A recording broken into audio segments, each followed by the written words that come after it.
the American spy who made every US submarine visible. Bearing 270, speed constant, we still have him. The voice on the wire is calm, but the captain knows what it means. Somewhere in the Atlantic, a Soviet receiver just called a turn he never should have heard. Our turn. The ocean isn't empty tonight. It's talking back. If your kid's on that boat, one man just made him visible.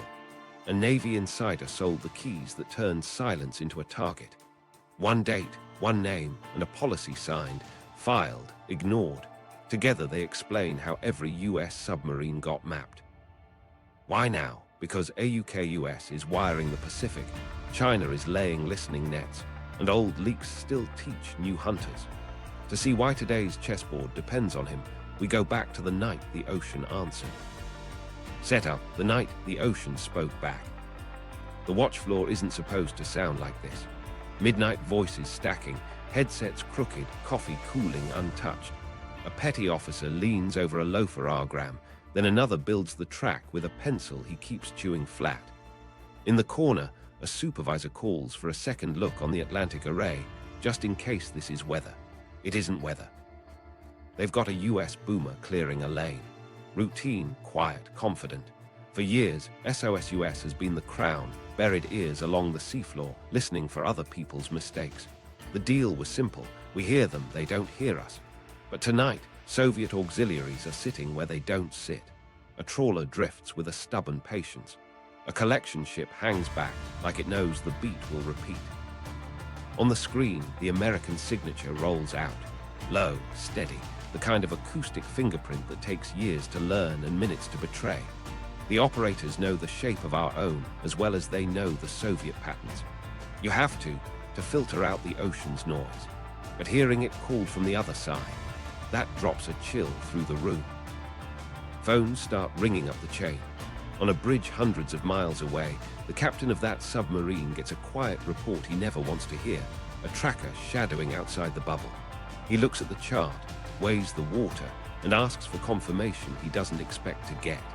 Then someone says the thing nobody wants to say. They're on our bearing. The first instinct is to blame chance. Then it happens again. Another patrol, another shadow. Now the chatter from SOSUS sites has an edge. What nobody knew at the time was that the pattern had a source far from the sea. Upstream, before sound became plots, before plots became tactics, messages were becoming maps.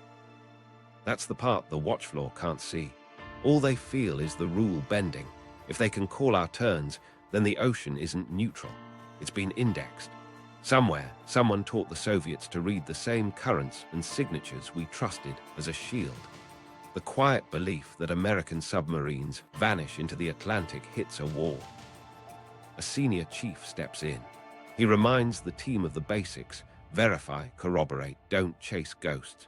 He's been through drills and false alarms, but he can tell this isn't a drill, and it isn't a whale migration clogging the low end. He flags the contact history, pins it to the log with a line. Soviet positioning suggests foreknowledge. Meanwhile, a Soviet photographic team gets a shot no one admits is possible. A blurred sail against a grey horizon, distance marked, time stamped. In the aftermath, the US patrol schedule gets nudged, and SOSUS analysts comb the arrays for gaps. The gaps aren't in the ocean, they're in us. The belief cracks first in whispers. Someone upstream is feeding the other side. It's a hard sentence for sailors to say about sailors, but the watch floor keeps stacking anomalies, and the story writes itself one bearing at a time. To understand how the ocean learned our names, we need to meet the man who gave it the legend. John Walker, the debt, the door, the deal. To understand the legend on that map, you start in Norfolk with a petty officer who liked being needed. John Anthony Walker Jr., radioman, trouble fixer, the guy who could make a busted circuit behave and a confused junior sailor feel competent again. In uniform, he projected order. At home, it was chaos. A failing bar in South Carolina, cash bleeding out. Arguments over rent, groceries, school shoes. Barbara kept asking where the money would come from. John smiled and said he had it handled. He didn't. Divorce talk crept in. Gambling mixed with pride and an instinct to hustle. Meanwhile, his clearance gave him the kind of access every adversary dreams about. Message traffic, crypto procedures, the daily heartbeat of a navy at sea. Pressure met opportunity in a man who believed he was smarter than the rules. He tested that belief in October 1967, walking up to a door most Americans never even imagine opening, the Soviet embassy in Washington. A weekday afternoon. The light was flat, the kind that makes everything look like a photograph, and his hands wouldn't stop sweating on the steering wheel. He sat in the car across the street and rehearsed the words he'd say: consultant, opportunity, technical materials, over and over until the syllables felt like gravel. A voice he trained to ignore rose up: turn around.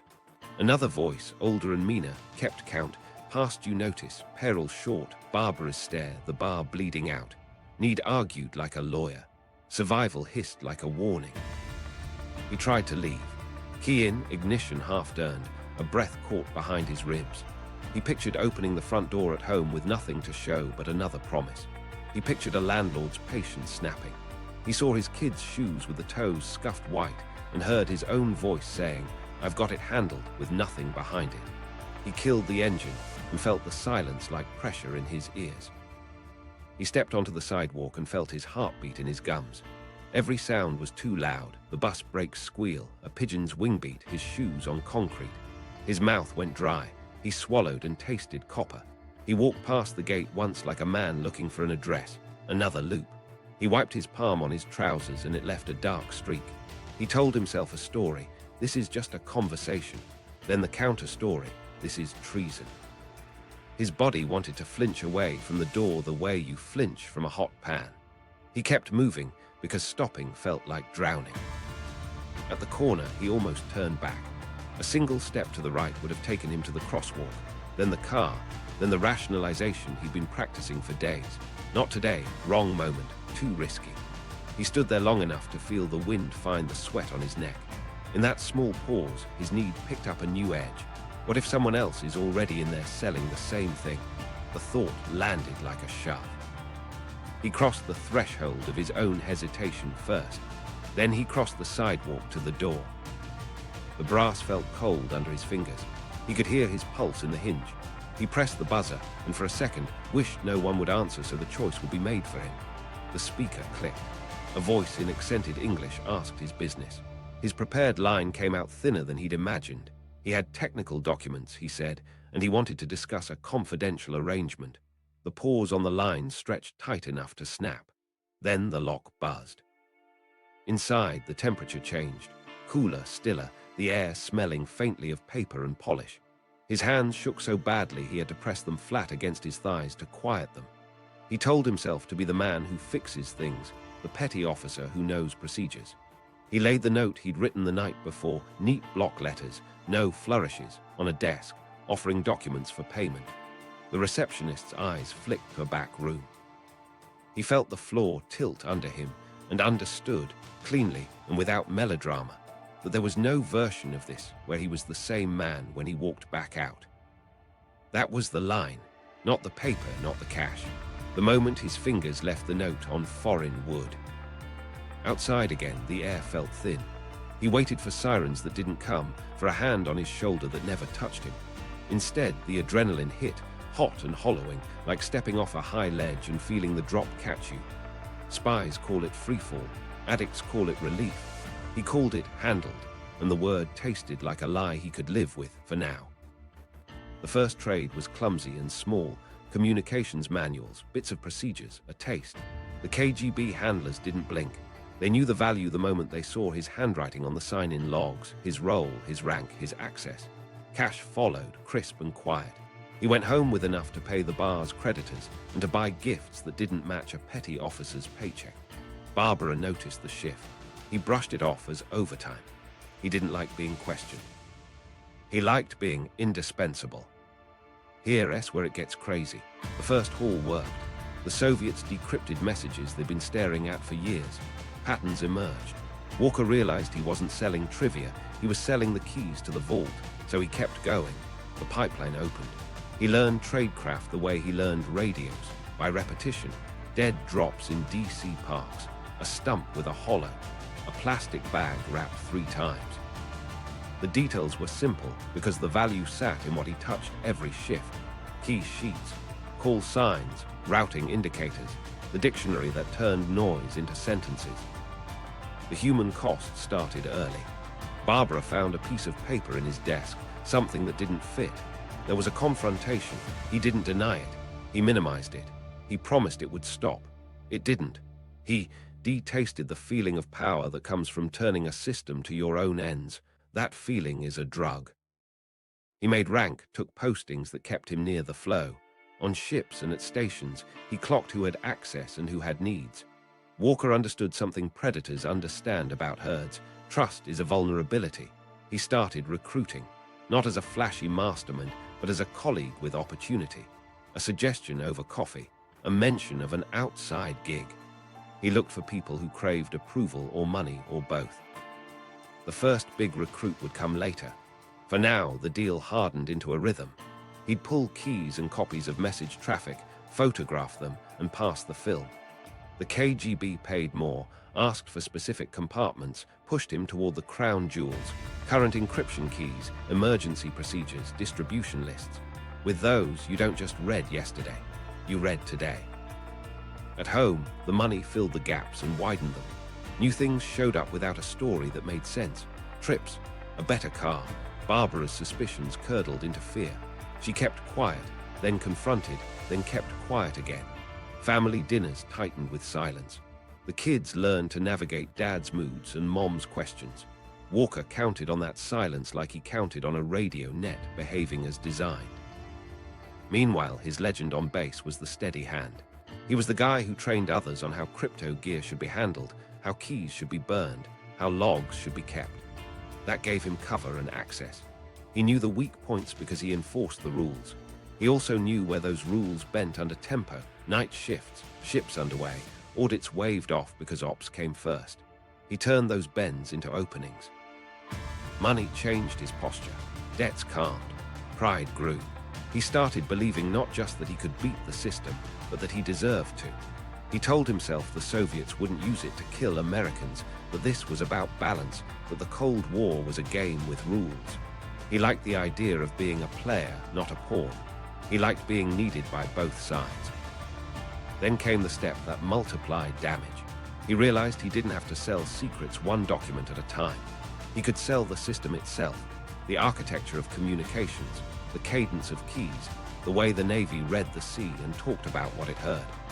Once you know the format and hold the keys, the messages bloom. Once you know the patrol rhythm and the acoustic library entries, the ocean blooms too. He didn't say it out loud, but his choices drew a clear map. This wasn't just theft. It was translation. He was turning American silence into Soviet sentences, and every payday made that translation feel permanent. The door he opened in 1967 didn't close. It became a hallway. At the end of it, more doors, friends, family, colleagues, each one a way to widen the pipeline. Trust became his favorite tool. And the Soviets, patient and exact, kept asking for the one thing that makes everything else sing, the keys. What he gave, keys, codes, and the ocean's index. Follow the paper that shouldn't have left the safe. Walker wasn't feeding gadgets, he was feeding a system. The value wasn't the gray boxes. It was the keys and the playbook that told our machines and our people how to talk and when. Consequence first. Live keys turn encrypted orders into readable traffic in near real time. Pair that with what the ocean hears, and you don't just know where a submarine was, you can pace where it will be. Hear what moved. Current and adjacent cycle keys, distribution and emergency change procedures, and the routing clues that tied units to streams. He added operator guides with the margins that reveal real habit under tempo. Those margins were the tells. Method was simple and relentless. Photograph, key lists, carry film, dead drop, repeat. Handlers targeted specific nets. Fleet broadcast, submarine authorities, logistics, and Walker delivered.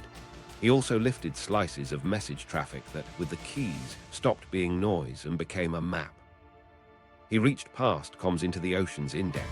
The acoustic fingerprints that separate one hull from another, plus patrol rhythms and tactics, speed at choke points, depth choices at seasonal layers, the timing of mast-up windows. That fusion, words and noise, made our routes legible. Impact was immediate. With live keys, they read us. With formats and routing, they sorted us. With acoustics tied to timestamps, they correlated sound to ship, ship to patrol, patrol to pattern. Northern Fleet commanders got target quality plots, trails lengthened, photos surfaced that shouldn't have existed. He even shipped our dictionary of noise, how US sonarmen classify transients and what we're trained to ignore. That told Soviet captains when to hide inside our blind spots and when to risk volume. Policy could have starved him, two-person integrity, tight rotation, verified burns, but tempo frayed it. Walker lived in that scene, exploiting waived audits and trust signed in ink without eyes on flame. Handlers asked for redundancy, adjacent cycles, emergency rekey steps, distribution shifts, so they could ride out hiccups. He provided the contingencies. If a circuit blinked, they knew how it would return. Action followed at sea. A Soviet auxiliary sat at GIUK and waited for transits we'd scheduled without meaning to. In the Pacific, a Victor-class adjusted speed to the pauses our analysts expected from merchant lanes. Not guesses, applied instructions. Inside our vaults, disbelief turned to dread as Soviet behavior echoed our own messages. Change a route, watch them shift. Pick a new patrol depth, find a waiting ear. The ocean felt like a mirror. When investigators tugged the thread, the worst damage wasn't always stamped top secret. It was the connective tissue, keys, procedures, indexes, that let thousands of bits snap into a live, predictive map. Walker didn't just sell documents. He sold the joints of the system. And with them, he sold the certainty that silence would keep you safe. On the other side, how the Soviets used the treasure. In Moscow, Walker's film moved fast. KGB line KR to the first chief directorate to the Navy's intelligence branch. The timing was the miracle. Current keys meant current traffic, and that let commanders move pieces while the board was still in motion. The pattern hardened quickly. Read, fuse, anticipate. Northern Fleet staff saw something they'd never had: clean summaries with unit identifiers, broadcast schedules, and logistics tells. Design bureaus at Rubin and Malachit got a second stream, our acoustic taxonomy and operator behavior, not gossip, guidance. Fleet cryptographers built a simple workflow: decode, translate, extract movement cues, and a distilled plot to ops. Analysts fused that plot with hydrophone nets and coastal stations. Fog turned into windows, predictable radio checks, mast pops, patrol legs that matched rhythms we thought were invisible. They exploited our manuals systematically. US filtering thresholds became their blind corners. If we dismissed a frequency as biologics, they masked there. If our playbook suggested a depth change after a thermal layer, patient tails anticipated instead of chased. Less hunting, more waiting. Operational posture shifted at scale. Northern Fleet planners held GIUK choke points to message-derived schedules instead of sweeping. Long-range aviation coordinated with subs inside deconflicted boxes informed by the broadcasts we believed were secure. A bear bomber didn't hunt a needle. It confirmed the haystack. Engineering priorities followed the intel. Quieting moved where our ears lived: pump isolation, blade geometry, shaft alignment. The Victor III's arrival fit the arc. Not a miracle, a guided sprint aligned to our taxonomy, with K524 launching in 1977. The aim wasn't absolute silence. It was silence at our focus. Results showed up first at sea, then on paper. Trails lengthened, giveaways shrank, and photos appeared at ranges that smelled like foreknowledge. Confidence turned into bolder intercepts because commanders trusted the plot. The Americans stopped being ghosts. They were scheduled. Discipline sustained the edge. Handlers pushed Walker for redundancy, adjacent cycles, emergency rekeys, distribution shifts, so a hiccup wouldn't black out their read. Gaps got backfilled with acoustics and behavior. Behavior shifts triggered requests for the memo that explained them. Feedback loop. Read, trail, confirm, demand more keys to keep reading. Training mirrored the intel. Soviet sonarmen learned our labels and hid inside them. Tacticians drilled the counters to our counters, mask where we ignore, resist the speed change we expect after a layer. They weren't just reading us, they were rehearsing us. The irony cut deep later. SOSUS still crowned us in the Atlantic, and we thought that was enough. But where Northern Fleet Ops met KGB product, a parallel crown grew. Know the whisper windows, set the net. Know how our analysts write, predict when we'll call a false alert. Nothing magical, just posture. The treasure taught Moscow our songbook and the conductor's cues. Once they kept time with us, trailing an American submarine stopped being a gamble. It became a plan. The ring expands, family, business, and trusted friends. While that was happening in Moscow, John Walker was building something closer to home, a supply chain disguised as family life. He'd learned the riskiest part of espionage wasn't the KGB handoff. It was the ordinary day at work with the wrong clerk on the wrong shift. So he spread the risk. He called it helping. It was recruitment. Arthur came first. Older brother Navy man turned defense contractor. Over coffee in Virginia Beach, John pitched easy money and no one gets hurt. Arthur didn't leap. He drifted. Copy this, carry that, don't ask. By the time he asked, he'd been paid. Walker called it family loyalty. Arthur called it a favor until it became habit. Michael grew up inside secrets he couldn't name. When he enlisted, John saw opportunity wrapped in pride. A carrier sailor could touch message traffic and move paper without raising eyebrows. The first ask sounded like family, a work thing, a pouch. The pouch felt ordinary, canvas, neat, heavier than it looked. Approval made it feel right. Then a sleeve corner slid open, routing indicators, distribution codes, the strings he'd been briefed never to read outside the right room. His stomach dropped. He zipped it shut like obedience, told himself it was nothing, and kept carrying. Soon he was ferrying classified material off the USS Nimitz in laundry-looking bags, then watching it vanish into his father's trunk. After the thump, a thought he didn't want settled in. If this is harmless, why do my hands shake? Across town, a friend multiplied their reach. Jerry Whitworth, Steadicom specialist, proud of never dropping the ball. In September 1974, over beers, talk drifted to money. John avoided spying, sold it as technical consulting for a client curious about American methods. Whitworth didn't want details. He wanted deniability. He agreed to supply crypto key lists and circuit guides because they felt like procedure, not danger. Whitworth changed the scale. Volume spiked. KW7 key cards, broadcast schedules, distribution rosters, exactly what handlers wanted. Payments rose. Requests for continuity followed, backups to the backups. With Whitworth in the chain, the Soviets didn't just have windows, they had a calendar. More people meant more fingerprints and resilience. If one conduit paused, another flowed. Arthur's industry job opened doors in contractor spaces where old habits lingered, copy machines near safes, burn bags sealed late. He fed John internal memos and design notes that mapped how secure material moved when no one outside was watching. At home, the cost surfaced. Cash without context.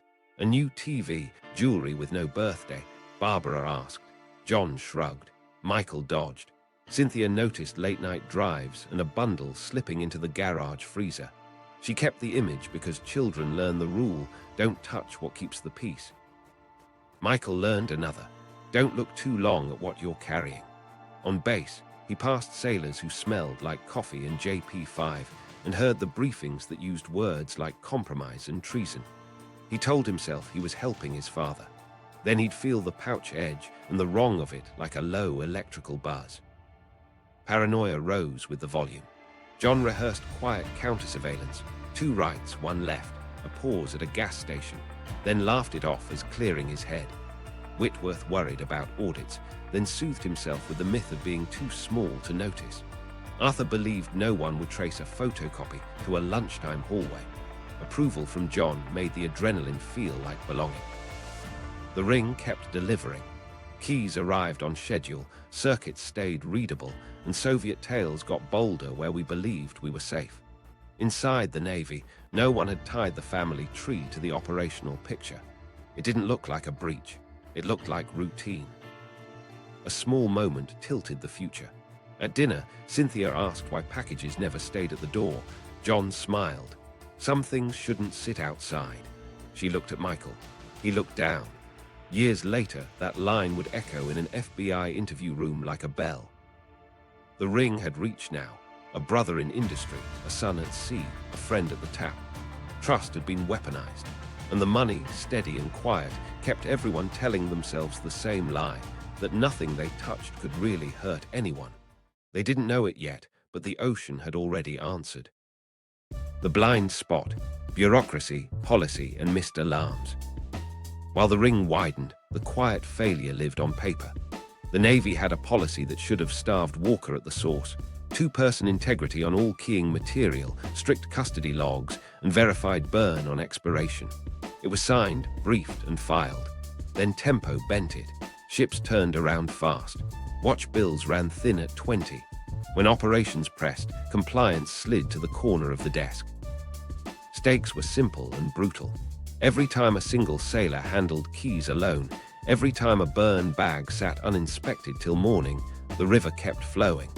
Keys that should have died on Friday lived through Monday. Circuits that should have gone dark stayed readable. The difference between procedure and practice was the gap Walker walked through. Action looked like routine. A comms chief initialed a destruction log after watching ashes in a tray, except he'd stepped out to answer a secure line and returned to embers he didn't actually witness. A junior watchstand assigned for a key list because the other qualified body was troubleshooting a transmitter. The log read, two-person. The reality was get it done. In shore facilities, contractors wheeled copy machines between vaults, leaving grey areas about what crossed which threshold. Temporary, safe combinations stayed posted behind a magnet because the new crew hadn't memorized them yet. Here's the exact moment the system breaks. 1:58, red lights humming, coffee gone bitter. The radio room smells like hot dust and solvent. A junior RM2 stands with a key list in one hand and a burn bag in the other, waiting for the second set of eyes. The chief leans in the doorway, headset around his neck, one ear on a secure line that won't stop chirping. "We'll do it together in a minute," he says, and vanishes for a minute that doesn't end. The room breathes. The clock rolls to 1:59. The sailor hesitates. He knows the ritual by heart. Both present, both read, both watch the flame until grey turns to nothing. He can hear the slide from training, two signatures, one fire. He also hears the ship, a transmitter hiccup on circuit, an ops officer pinging for a route change, the throb of generators under the deck like a second pulse. He tells himself it's fine to start the burn. He tells himself the chief will be right back. He pops the safe, fingers dry and clumsy on cold steel. A single sheet sticks to his wrist. Static. He peels it off and lays it on the tray. He reads the line aloud to an empty room because that's what the rule says. Date, circuit, destruction authorized. He strikes a match. Sulfur blooms sharp and fast. The flame takes the corner, curls the edge, black turns to lace. The phone in the passageway rings again, urgent now. He glances just once.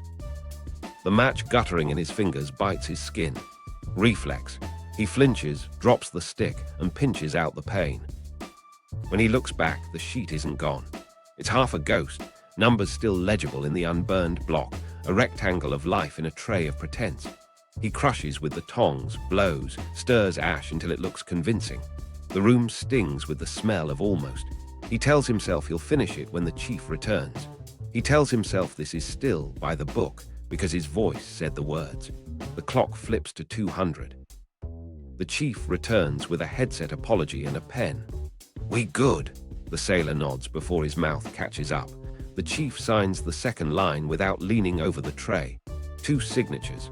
One flame that no one truly watched. Procedure just turned into theater.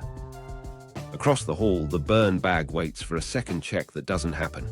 A corner, still damp from humidity and haste, clings to a plastic seam. Later, the bag will sit, just till dry. Then someone will forget it until morning. Destroyed gets a checkmark. Numbers live past the ink.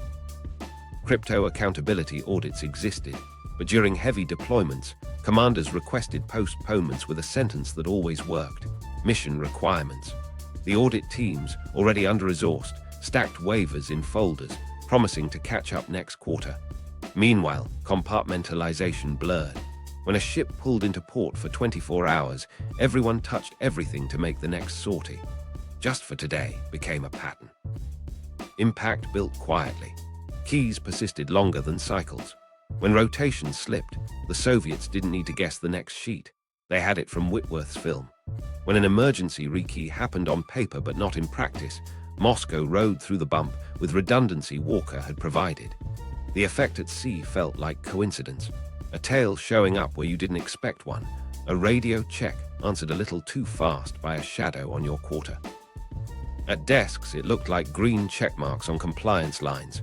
The story didn't read breach. It read complete. There was a moment that could have changed the slope. A compliance memo landed on a commander's desk, flagged in red by a mid-career cryptologic officer who'd seen too many temporary fixes become permanent. It recommended immediate stand-downs for key handling, surprise burn inspections, and pulling clearances where logs looked soft. The commander initialed receipt, jotted concur, and sent it to staff for action. Staff logged it, scheduled a review, and shelved it when a carrier group slipped schedule and demanded bodies. The memo went quiet under a stapled operations update. Somewhere else, the human bill came due. A boomer's radio chief wrote a bland line in his log, burn complete, and went to rack with the taste of sulfur still in his mouth, and the picture of a half-gone sheet burned into his eyelids. On patrol day 5, a Soviet shadow turned up where probability said it shouldn't.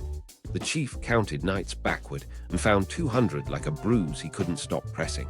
He didn't write that part down. He carried it. Meanwhile, the paper trail masked the human trail. Training slides said 2-person integrity means 2 sets of eyes, 2 signatures, 1 flame. On the deck plates, 2 signatures sometimes meant a rubber stamp from a supervisor who trusted the kid he'd mentored. Trust is a gift in a crew. In cryptology, it's also a risk. Walker banked on that. He'd been the trainer, the supervisor, the guy they trusted to bend the rule without breaking it. He taught others the right way, while mapping where the shortcuts would never trigger alarms. Another policy should have pinched the ring: mandatory financial disclosure and follow-up for personnel with access to sensitive keys. It existed on paper, with thresholds for unexplained affluence. But the Navy's forms lagged real life. Cash-based gifts didn't trip bank alerts. Side businesses muddied the numbers. Command climates treated money questions as personal, not security. Investigators later found purchase receipts that would have justified a conversation. No one asked. Compartmentalization blurred in communications centers too. Broadcast centers grouped multiple nets for efficiency, letting a single operator see more than his billet needed.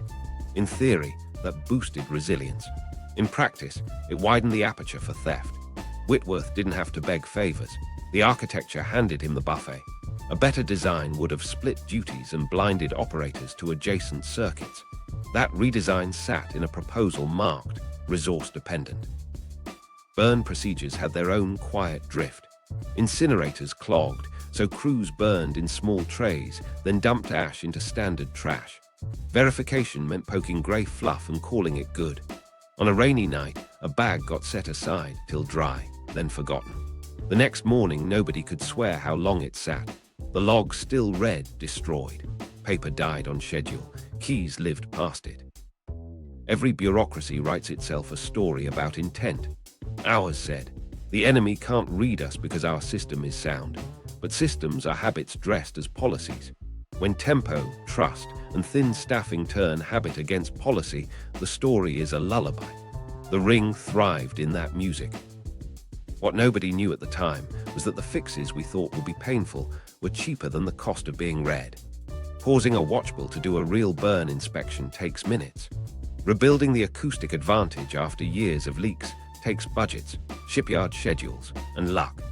The ledger wasn't obvious until later, when damage assessment teams lined up timelines and saw how many tails matched months of soft compliance. Then a smaller, humbler thing broke the trance. A single phone call, not a memo. Domestic, messy, human. It didn't cite policy. It named a man. And once his name was in a notebook at an FBI field office, the paper shield began to tear. The first cracks, confessions, tips, and a wife's line in the sand. The call didn't sound like a spy story. It sounded like an ex-wife who'd reached her limit. Barbara Walker had carried the secret since the late 1960s when she confronted John about papers that didn't belong in a family desk. He told her it would stop. It didn't. Years passed, kids grew up, and the money never matched the rank. By November 1984, Michael had joined the Navy, and that changed everything for her. If John was still in the game, he wasn't just risking strangers. He was pulling their son into the same shadow. Stakes were personal and national in the same breath. Barbara couldn't watch Michael disappear down the hall with a pouch he couldn't explain. She couldn't keep hearing John's late-night car, the garage door creak, the freezer shut. Silence had a taste now, metallic, like a penny pressed under her tongue. It lived in the house with her, in the hum of the refrigerator where she'd seen him hide things, in the soft thud of the mailbox, in the way Michael avoided her eyes when she asked simple questions. She stood at the sink more nights than she could count, hands in dishwater gone cold, rehearsing sentences she never spoke. If she called, she would break the family open. If she didn't, she might lose her son to a shadow he didn't understand. The calculus wasn't abstract. It was a list. Protect Michael or protect the name on the mailbox. Risk the shame that would ripple through church pews and Navy towns, or risk a knock at midnight that wasn't hers to make. She imagined Michael standing on a deck he couldn't see the bottom of, a pouch in his hand, and felt a fear that tightened her chest until breath came in pieces. She tried silence. Silence hadn't protected anyone. So she picked up the phone, not to a hotline, but to a local FBI field office, the way a person calls when they're not sure how any of this works. Her fingers hovered over the rotary like they weighed a pound each. The click of each number sounded too loud in the kitchen. She thought of neighbors, of gossip, of John's eyes when he realized which crack had widened. Then she thought of Michael's shoulders as he left for duty the last time, too straight for someone that young. She made the last turn on the dial and lifted the receiver to a hum that felt like a cliff edge. When the agent answered, her voice came out smaller than she expected. She gave a name, a habit, a pattern. It didn't sound like evidence. It sounded like a plea and a promise to her son that she would choose him over the comfort of being quiet. Action started messy. Early tips can land soft when they come wrapped in divorce and years of resentment. An agent took notes, logged the call, asked follow-ups. Barbara's details were specific in a way that nagged. Dead drops disguised as errands, cash that arrived on no payday, a son carrying unknown bundles off a carrier. The Bureau did what it always does with an initial tip.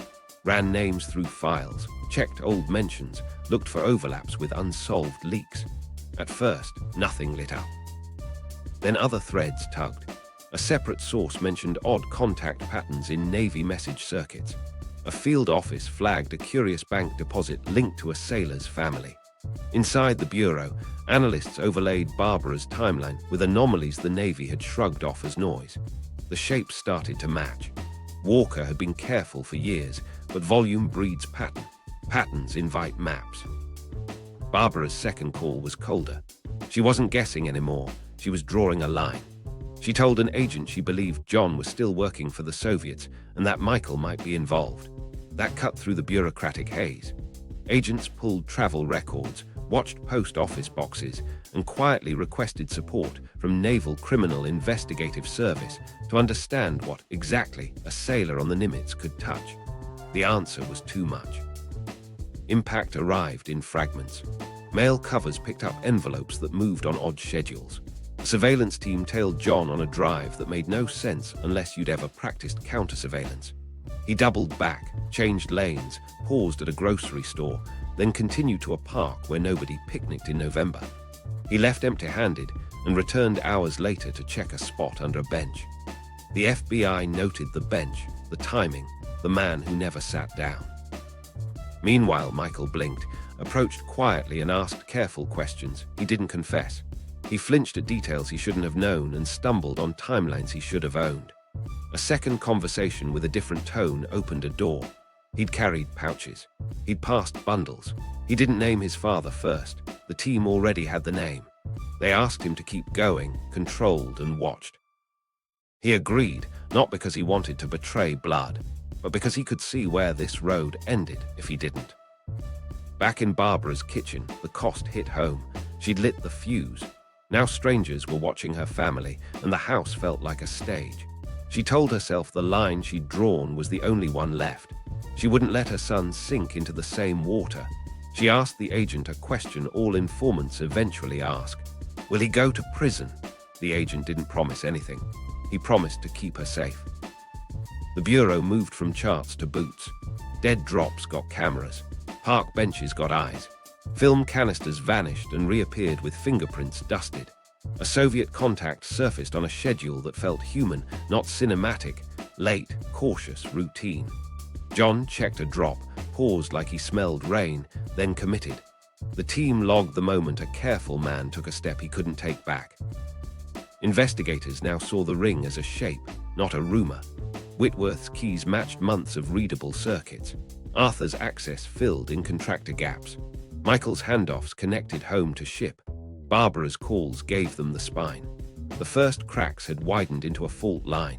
What started as a domestic argument was now a live operation with an arrest window that had to be timed to the hour. The ocean had been speaking in bearings and shadows. In the end, it was a kitchen phone, a mother's boundary, and a son's hesitation that made the noise legible. The hunt turned active, quietly, patiently, relentlessly. Operation to catch a ghost, surveillance and sting. Catching John Walker meant getting inside a rhythm he'd refined for 18 years. The FBI built a clock around him. They started with mail covers, photographing the outside of every envelope that touched his life. Nothing flashy. Patterns, not prizes. Catalogs that never became purchases. Bank statements timed to trips. A P.O. box that only breathed on odd Tuesdays.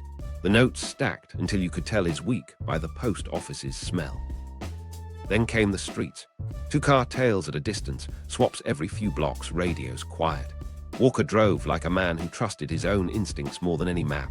He'd take 2 rights and a left, pause under freeway, change lanes for no reason but the feeling of being watched. The Bureau let him set the dance.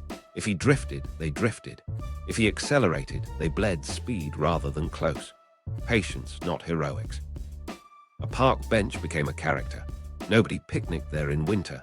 Still, he'd swing by, stroll past, palm the underside, and keep walking. The team learned his tics. The head tilt, the glance across a street he'd just crossed, the moment he'd feign a shoelace check to scan gutters for chalk marks that meant a meeting. He wasn't meeting. He was reading the city the way he read circuits, looking for interruptions. Meanwhile, the Bureau tightened the net around Michael. Controlled deliveries are surgical when they work, and a mess when they don't. Agents asked him to carry a pouch just like before, to hand it to his father with the same casual shrug. Inside, the documents were marked and photographed. Outside, a silent camera watched the trunk of Walker's car inhale what his son had brought. Michael felt the strap bite into his shoulder the way guilt bites, slow, undeniable. The pouch was light by weight and heavy by meaning. He could feel the outline of a key card case through the canvas, and beneath it, the cold neatness of pages that unlock things other people risk their lives to keep shut. He tried to breathe slow, to make his face a mask of ordinary. His body didn't believe him. Pulse up, mouth dry, the kind of tunnel hearing you get before you pass out. At the trunk, his father's nod was small, approving, familiar. Approval warmed him and hollowed him at the same time. He set the pouch down, and in that split second before the lid dropped, understood without euphemism what he'd been doing for months. He was helping move the very material he'd been trained to protect. Not consulting, not errands, keys, procedures, the skeleton of the Navy's voice. He closed the trunk and felt like he'd closed a door on the person he thought he was. Michael's jaw clenched when he closed it. The agents marked the time. The handoff proved the pipeline still flowed. Back at the bench, they went from eyes to fingerprints. A dead drop is only useful if it lives long enough to be touched. The team dusted the underside after he left, lifted partials that matched prior lifts from envelopes, and built the legal spine they'd need when they moved. No single touch would win the case. The accumulation would. Money talks in espionage, but it whispers in bank ledgers. Tracebacks found deposits that didn't match declared income. Not flashy, not enough to scream spy, just enough to keep a cautious man afloat. The Bureau mapped his cash pickups to his park days. The lines overlapped with an impatience that made agents believe they were standing close to a live exchange schedule. They watched airports too. Walker liked the idea of distance. He'd book flights he didn't take, drive to short-stay lots, and loop terminals without walking in. A deco routine, maybe, or just habit, a way to ensure the air felt uncomfortable before he handed off a canister in a place where everyone had their own reasons to look away. Tails learned to love boredom. The more boring the loop, the more likely it hid the one motion that mattered. A small break came from a normal errand. Walker mailed a package with too much care. The label was handwritten, the weight just off from what the contents claimed to be. The mail cover captured it. A warrant followed. Inside, film canisters nested in everyday junk. The film held the kind of pages that make analysts sit up, current, clean, and specific. The team knew they had to move soon. Current means risk. It also means opportunity. They set the stage for the last act with a classic squeeze. An agent approached Michael with options that felt like a bridge and a cliff at the same time. Cooperate, and you might sleep at home again someday.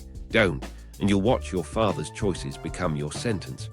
He agreed to one more delivery, wired and watched. The pouch went from son to father. The car swallowed it. Hours later, Walker walked his usual loop to the bench, hesitated, scanned, and committed. Hand under wood, a quick tuck, a lift of nothing because the drop was already covered. That's when the noose tightened. Agents had the bench, the film, the bank lines, the sun. They also had the calendar. Soviet tradecraft likes cadence. The handler would check the bench after Walker left. The team set a silent perimeter rather than a showy one. If the handler touched the package, the case left, strong, and entered, indisputable. Walker checked his rearview 3 times on the way home. He drove like a man who heard a far-off echo of danger and decided it was memory. Back at the bench, the handler tested the underside, palmed the canister, and walked away with the easy gait of someone who believed the winter park was his. A camera blinked. A photo froze a hand, a face, a canister.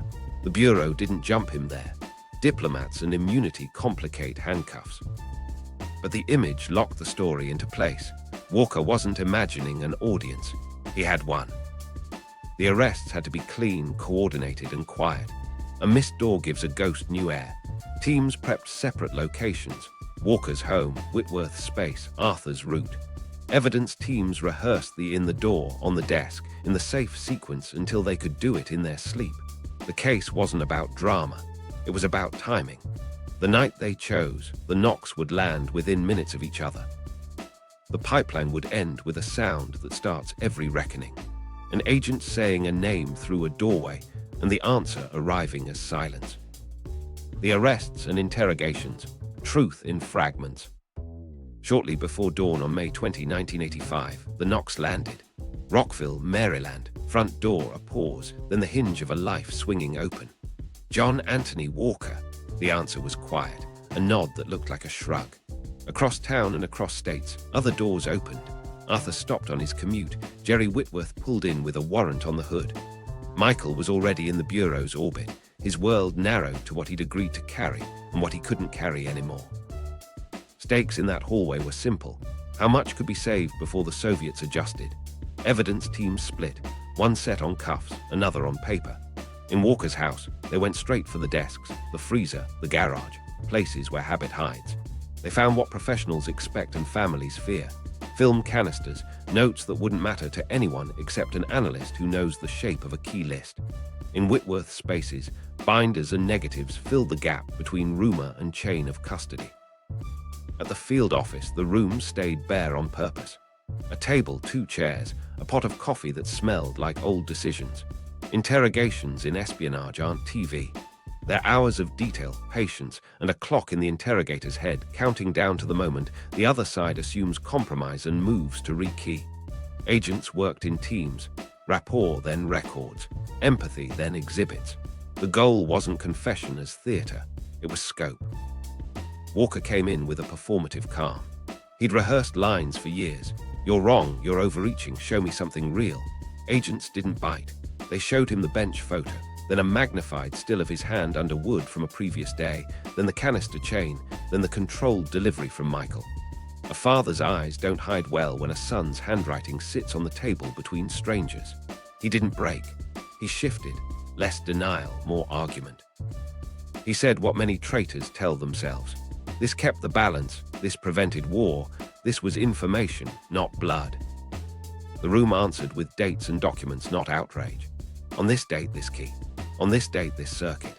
Here, the burn schedule you documented, and the matching readable traffic they exploited. He redirected to ego. He was smarter than the system. He trained half the people now accusing him. The agent let the wind pass, then asked a small question that pinned him. When you taught two-person integrity, did you watch the flame? Silence filled the space where wit usually lives. Meanwhile, Arthur folded faster. The brother aura cracked under paper. He tried the favor story, then the "I didn't know what was inside" defense. The record pressed back, photocopies, dates, cache correlations, access logs at contractor sites. He shifted to regret before the agent asked for it. That's when plea talk begins, not as mercy but as damage control. The Bureau wanted names, methods, and timelines that could still matter. Arthur offered pieces. They took them and kept walking. Whitworth was different. He held out. Years of being the steady-comm specialist hardened into a posture of injured pride. He said he'd been tricked, that he thought it was consulting. Then the exhibits came. Key cards, circuit guides, months that matched months the Soviets read us clean. He stared at the table and refused the premise. His silence turned into strategy. The Justice Department would later throw a book at that silence measured in years, not months. Michael's interview was the most human. He sat with the weight of a choice no son wants to translate into words. He described pouches, handoffs, the feeling of handing your father something he asked for, and only later seeing what it was. Agents didn't press on shame. They pressed on sequence. His cooperation helped nail not just the story, but the tempo of a pipeline that had lived off routine. Impact showed up as fragments coalesced into a map. Interrogations aren't confetti, they're sediment. Each room added layers, how keys were obtained, how often circuits were refreshed, which procedures were real and which were theater. By the time prosecutors framed charges, the case didn't rest on a single confession. It rested on a structure, material, movement, motive, and method. The arrests ended the pipeline. The interrogations began the reckoning. Out at sea, boats still moved, but now a new kind of message ran up the chain. Assume compromise, shift keys, stand by for guidance. Back in the rooms, agents asked their last question the way they always do in cases like this. Is there anything else we haven't asked? The pause told them what they needed. The ocean had been speaking for years. Now the paper would speak back. Damage assessment, making the invisible visible. The first meeting after the arrests felt like opening a hull in dry dock, everything exposed, nothing pretty. A joint team formed fast. FBI case agents, Navy cryptologic officers, communications engineers, and a handful of acoustic analysts who'd spent years arguing with the sea. Their task sounded simple and impossible at once. Measure what you can't see. How much the Soviets had been reading, trailing, and anticipating because of one ring. Stakes were blunt. Live keys meant broadcasts could be mirrored in Moscow. Fused with acoustics and tactics, patrols weren't just observed, they were patterned. The team started where damage assessments always start, paper. Boxes of seized film became clean prints. Key lists were matched to dates, circuits, and the specific traffic those keys unlocked. Findings hardened quickly. With compromised keys applied to archived fleet broadcasts, large slices of traffic turned legible during key months. Soviet contact reports repeatedly aligned with our masked-up windows and logistics notes. Less hunting, more pacing. SOSUS and Loafer R-gram overlays showed trails holding station and lost contacts reappearing on suspicious schedules. Communications specialists rebuilt custody trails and flagged months where mirror sets, adjacent cycles, emergency rekeys, distribution changes were in Soviet hands. Those months mapped uncomfortably well to captain complaints. Shadows at choke points, radio echoes answered too fast. Method wasn't magic. It was access plus patience. Impact looked like orders, not memos. Entire key series were pulled ahead of schedule.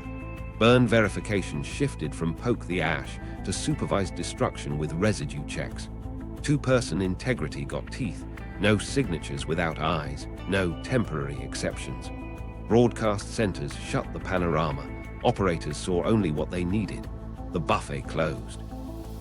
On the acoustic side, the fix was heavier. Libraries, the catalogues of foreign hull noise, were re-audited with a presumption of compromise. Analysts asked the hard question. If Moscow knew our taxonomy, did they shape quieting to our focus? Timelines said yes. So emphasis shifted. New processing on frequencies we'd sidelined, fresh attention to transients we'd labeled harmless, different weighting on classifiers. The index got rewritten while crews learned it at sea. A moment strung. A captain reviewed a reconstructed week where his comms routine, decoded via compromised keys, paralleled a Soviet trail so tight it read like an escort. He changed his ship's radio windows permanently. Micro-stories like that piled up, sonar techs logging weird, with more care radio chiefs insisting on midnight burns, with an officer over the tray, intel officers rewiring patrol risk briefs. The outward view matched the inside picture. Soviet quieting steps, the Victor III, sharper prop machining, pump isolation, aligned with what Walker gave them about our ears.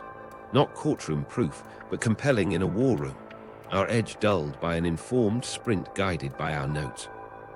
Training overhauls followed. Schools drilled not just procedure, but why it exists. The human cost of a rubber stamp, the operational picture that blooms from a missed burn. Insider threat programs expanded with financial checks tuned for cash-heavy life without turning commands into witch hunts. Family support lines got attention. Stress at home is an attack surface. The bill was real. Rekeying fleets isn't like changing passwords. It's printing, distributing, safeguarding, and enforcing while ships don't park long. It's training watchstanders on stricter rules under tighter patrol schedules. It's retooling monitoring units to catch live compromise, not discover it months later by feel. In the aftermath, the team wrote a line no one forgot. Assume compromise during these periods, adjust posture accordingly. Not surrender, a recovery map. Patrol plans shifted, chokepoint tactics adapted, and habit moved closer to the policy that had slept in binders. Meaning settled in later. Damage assessment isn't a headline, it's a mirror. It showed how the ring turned bones, keys, formats, libraries, into a skeleton the other side could animate. It also showed how fast a force can heal when it decides to. The ocean didn't change. We did.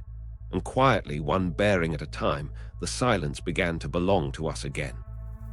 Why now? AUKUS, China, and the new listening war. In the months after the Walker assessment, the Navy rewrote habits. Decades later, the contest has shifted west.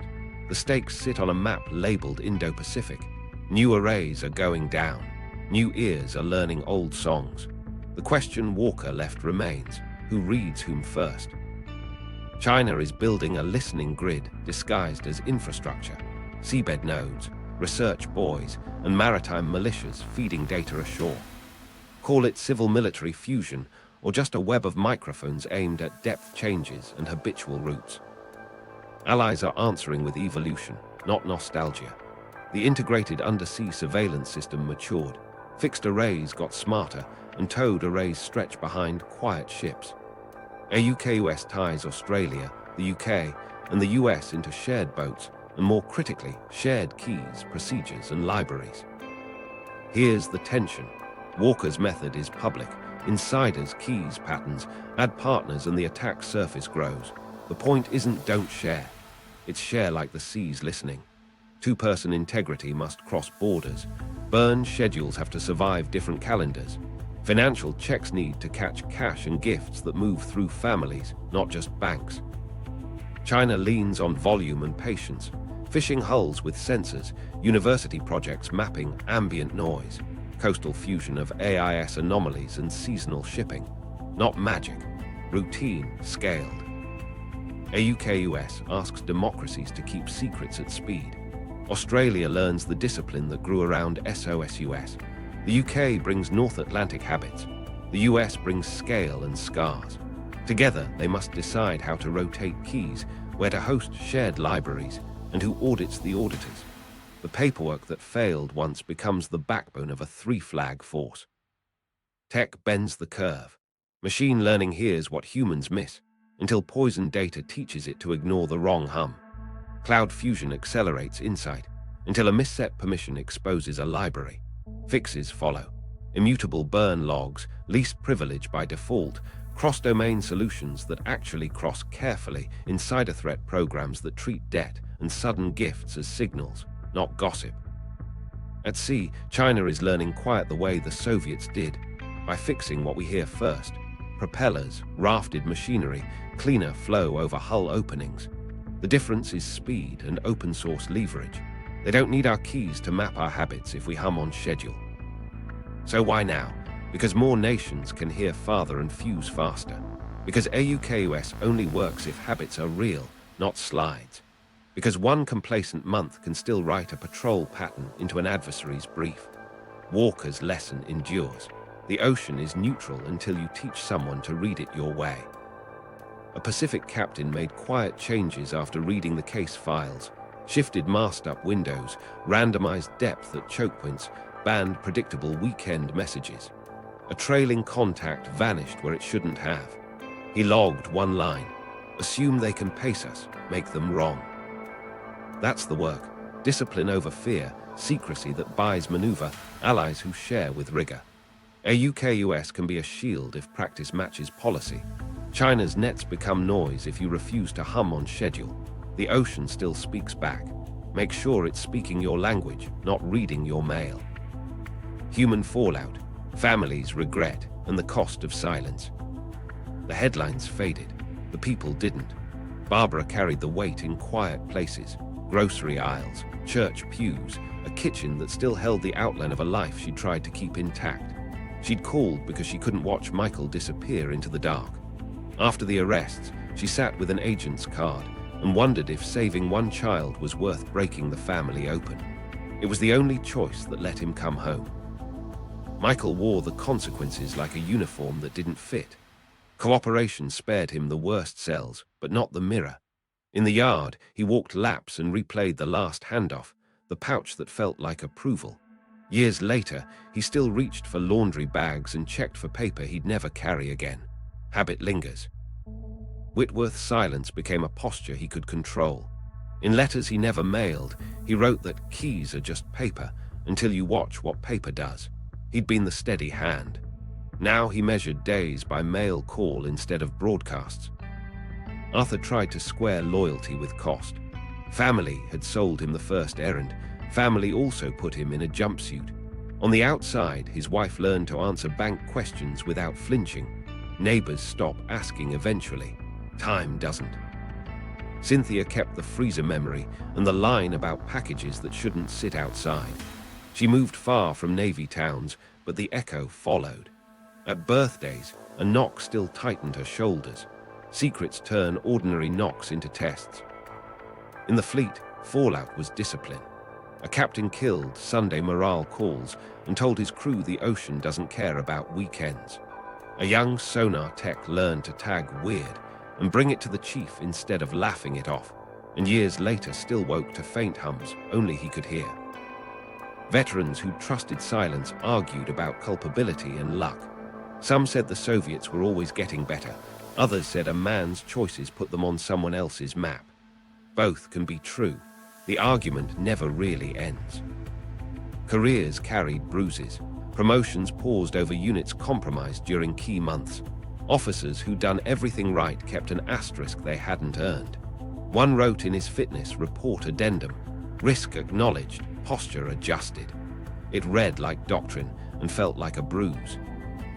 Barbara once asked an agent if the Navy would ever know how many nights got riskier because she'd stayed quiet. Assessments can't measure that, he said. She nodded and answered the only sentence that fit her house. Silence wasn't keeping anyone safe. The long tail, culture change, and the peril of complacency. The reckoning didn't end with arrests. It started in classrooms, vaults, and watch floors where habits are born. Two-person integrity went from a slide to a ritual. Keys moved only when two people stood shoulder to shoulder, read the line aloud, and watched the flame until grey turned to nothing. Chiefs stopped calling it busywork. They called it a life preserver you wear even when the sun's out. Burn bags got audited like bank vaults. Random checks, residue screens, and a simple rule that changed behavior. If you sign, you're staying until the ash is cold. In broadcast centers, consoles no longer offered a panorama. Operators saw only the nets they needed. It felt slower at first, then it felt safer. The temptation of convenience lost to the logic of compartmentalization. Insider threat programs grew teeth and empathy at the same time. Financial monitoring flagged gambling and sudden cash without turning commands into rumor mills. Sailors got real help, debt counseling, family support, the kind of quiet interventions that keep a paycheck from becoming a reason.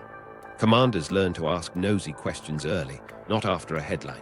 The lesson from Walker wasn't only catch the mole, it was shrink the burrow. Training shifted tone. In cryptologic schools, instructors told micro-stories, not just protocols, like the night a radio chief waved through a single-signer burn, and how that trivial shortcut could have kept a Soviet tail on a boomer for an extra day. Students didn't forget the rule. They remembered the face attached to the consequence. That's how culture hardens. Meanwhile, digitization arrived with a promise and a trap. Electronic key distribution cut the number of physical pages that could walk out in a sock.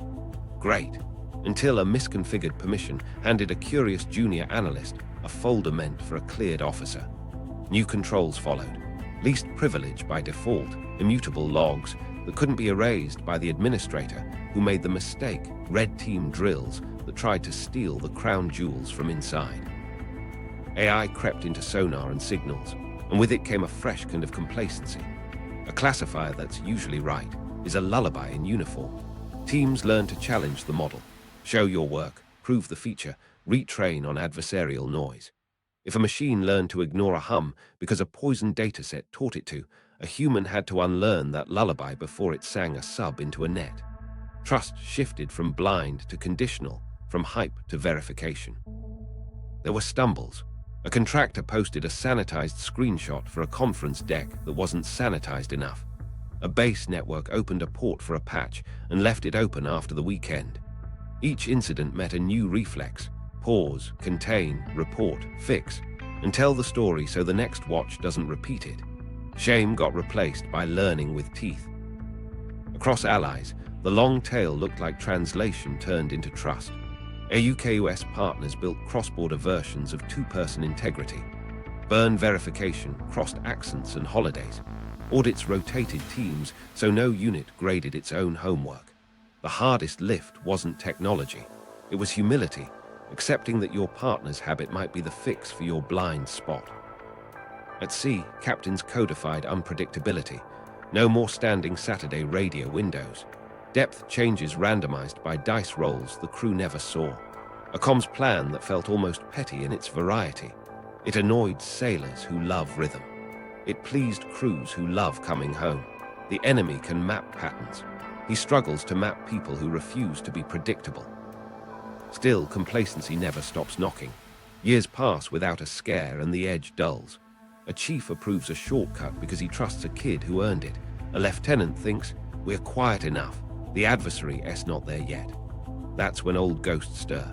The culture answer wasn't a poster. It was a practice. Routine red team intrusions, surprise burn watches, quiet reminders that the adversary reads time like a language. A petty officer once put it in terms everyone understood. After a drill that caught 3 minor slips, he told his division, "We don't do this because we're scared. We do it because we're professionals." The room relaxed and stiffened at the same time. That's the long tail, turning fear into discipline and discipline into normal. The Walker years left scars. They also left a blueprint. Systems aren't paper, they're habits.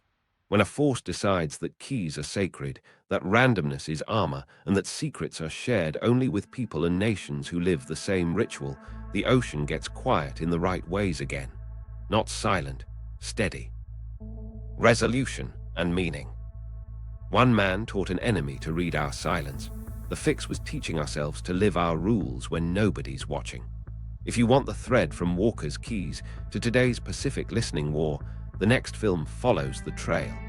Subscribe for the untold chapters and watch the next story before the echo reaches shore.